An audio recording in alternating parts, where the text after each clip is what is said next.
you familiar with any honeybee viruses? Yeah, there are several diseases in honeybees that you have to treat for. There's nosemia, and there's a couple different kinds of foul brood.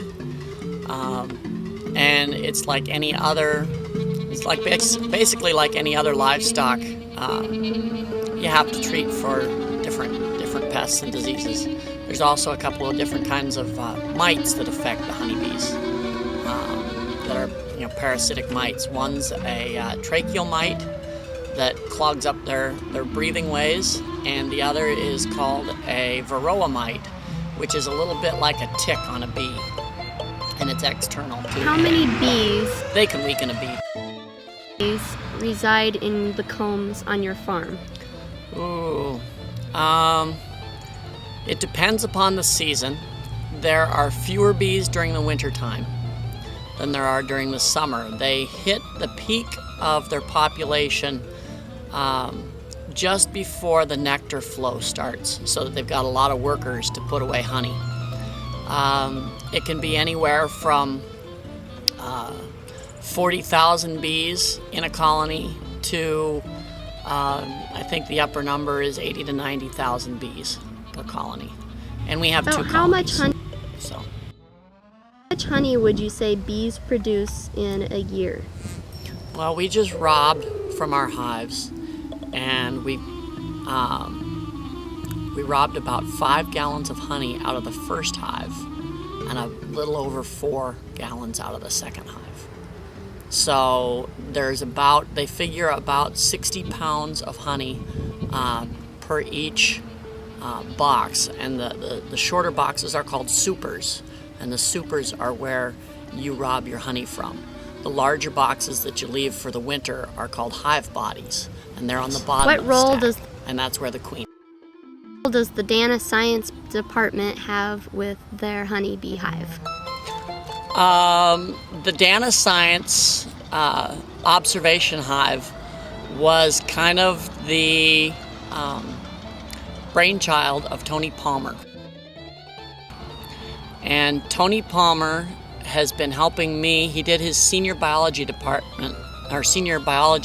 project on my farm this summer. And so he was with me. He helped me go get my 2 hives, and realized that he could realize his dream of having an observation hive in the science hall from the same gentleman that we bought our bees from. So between Charlie down in Lincoln and Tony, that's how the bees came to be in the Dana Science Why do you think Department. most people are afraid of bees? Because of the sting. Some bees will sting. I have one colony that is very calm. Even when I rob them, which is when they're most defensive, I didn't get stung. The second colony that we robbed from, I wound up with about 7 or 8 stings. So the second colony is definitely less pleasant to deal with than the first, but the stings are temporary and can sometimes even be beneficial. Where I get stung and I have a little arthritis pain, it tends to take that away for about a week. So, but it's definitely the fact that most people have been stung sometime in their life, and they equate that with honeybees. But honeybees handled well usually won't sting. My name is Joseph Palmer, but most people call me Tony, and I plan on going to graduate school at Ohio State University and majoring in forestry entomology to help save the hardwood forests of the northeastern United States from invasive species that are pretty much killing 3 of the very important tree species. This summer, I talked to Dr. Mershafer about using some of the grant money she got for science outreach to purchase Dana a observation hive so we could take to schools and show the complexity of the society of eusocial insects like Aphis mellifera, the honeybee, common European honeybee. So we went down to Bennett, Nebraska at Honeybee World, and we talked to to Charlie Simmons, and he hooked us up with this nice rotating observation hive and bees and everything, and he gave it to us for a really good price. These guys have been at Dana since July, towards the end of July, and they're really doing well. A lot of people have come up and seen them, but we still need to get the word out about them so more people will come up and see them, because I think that people are mostly afraid of bees, but bees are not to be afraid of, because I've been stung once in the 5 weeks that I've been working with him, and Charlie has been working with bees for 35 years and he's only been stung 5 times. So people think that, you know, they're out to get him, but they're really not, because when a honeybee stings you, that's the last thing she's ever going to do. They're really docile, they're not looking to sting, and just the work that they do is incredible. They've put this together.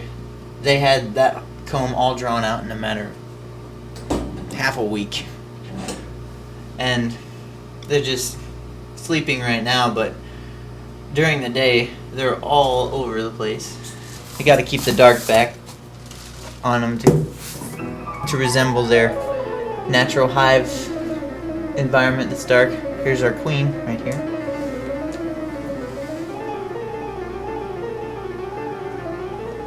And she's laying an egg right now. Really? She's Right in that little comb? Yep, right in the little cell. She's about to pull her abdomen out and look for another place to lay. There she goes.